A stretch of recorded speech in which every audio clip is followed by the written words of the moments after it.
Delhi car स्फोटाबाबत Amit शहांनी वरिष्ठ अधिकाऱ्यांसोबत बैठक घेतली। दिल्ली स्फोटामधील दोषींना सोडणार नाही असं केंद्रीय गृहमंत्री अमित शहांनी म्हटलंय। दोषींना कडक शिक्षा देणार, दोषी जिथे असतील तिथून त्यांना शोधून काढणार असंही अमित शहा यांनी म्हटलंय।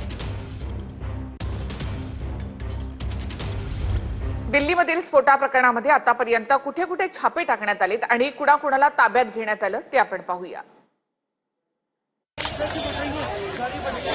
दिल्ली स्फोट प्रकरणात फरीदाबादच्या अल फलाह युनिव्हर्सिटीवर हरियाणा आणि दिल्ली पोलिसांनी संयुक्त छापा टाकलाय।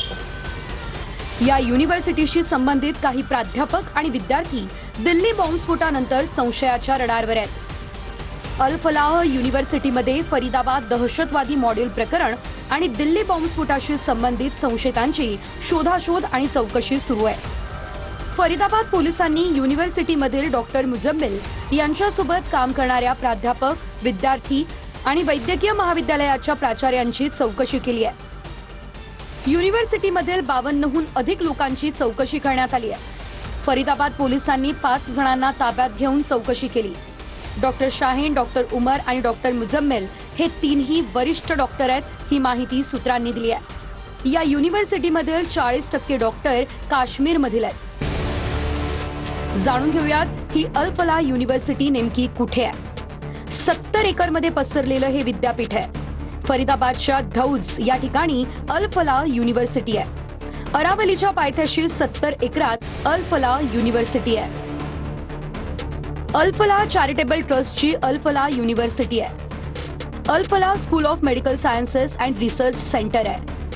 अल फलाह रुग्णालय जे 650 खाटांचं धर्मादाय रुग्णालय आहे। जम्मू काश्मीर पोलिसांनी अनंतनाग या ठिकाणी डॉक्टर आदिल अहमद राठरला अटक केली।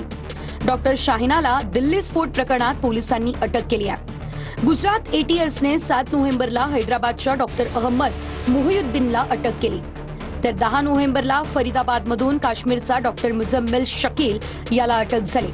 डॉक्टर उमरची आई आणि त्याच्या 2 भावांना देखील अटक करण्यात आली आहे। I-20 कारमधील ड्रायव्हिंग सीटवर दहशतवादी डॉक्टर उमर मोहम्मद असण्याची शक्यता आहे।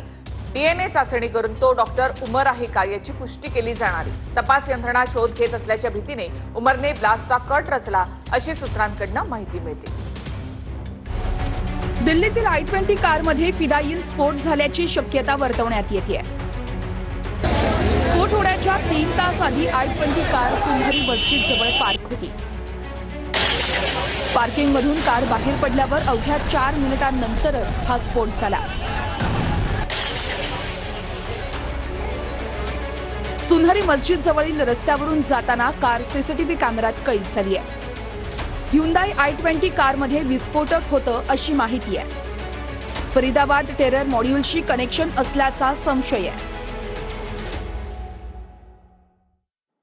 या संदर्भात आणखी एक महत्त्वाची बातमी। I-20 कारने 10 तास 48 मिनिटांमध्ये दिल्लीमधल्या कोणकोणत्या भागामध्ये प्रवास केला ते देखील आपण पाहूया।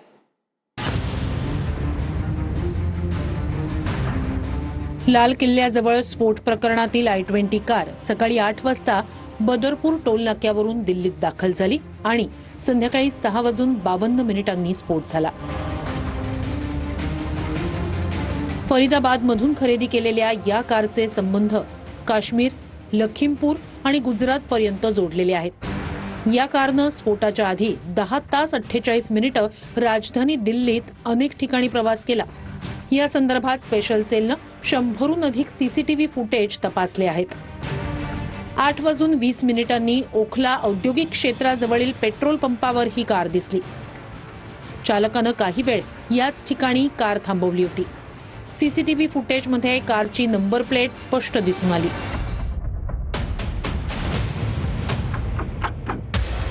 सुमारे 7 तासांनंतर I-20 कार सुनहरी मशिदीजवळच्या पार्किंग क्षेत्रात आली। याच ठिकाणी कार सुमारे 3 तास उभी होती।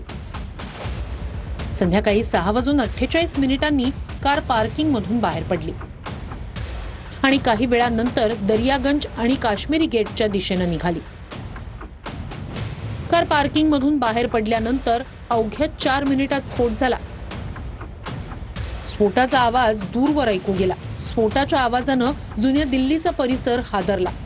पोलीस, अग्निशमन दल आणि फॉरेन्सिक पथकं घटनास्थळी दाखल झाली आहेत। स्पेशल सेलनं दर्यागंज, काश्मीरी गेट, सुनहरी मशिदीच्या आसपासच्या कॅमेऱ्यांची तपासणी केली. त्यानंतर पार्किंगमधून बाहेर आल्यानंतर ही कार काश्मीरी गेट आणि सुभाष मार्गाच्या दिशेनं गेली. स्फोटात वापरली गेलेली I-20 कार फरीदाबाद मधील आहे. रॉयल कार झोन नावाच्या शोरूम मधून ही कार खरेदी करण्यात आली होती. पोलिसांनी डीलरशिपच्या नंबरवर संपर्क साधला असता फोन बंद आढळला. आता शोरूम मालक आणि त्याच्याशी संबंधित कर्मचाऱ्यांचा शोध सुरू आहे. दिल्ली पोलिसांच्या रडारवर 13 संशयित आहेत. जम्मू काश्मीर पोलिसांनी आमिर नावाच्या व्यक्तीला ताब्यात घेतलं. त्याची सखोल चौकशी सुरू आहे. संबंधित व्यक्ती स्फोटापूर्वी दिल्लीत होता आणि कारच्या संपर्कात आला होता असा संशय यंत्रणांना आहे.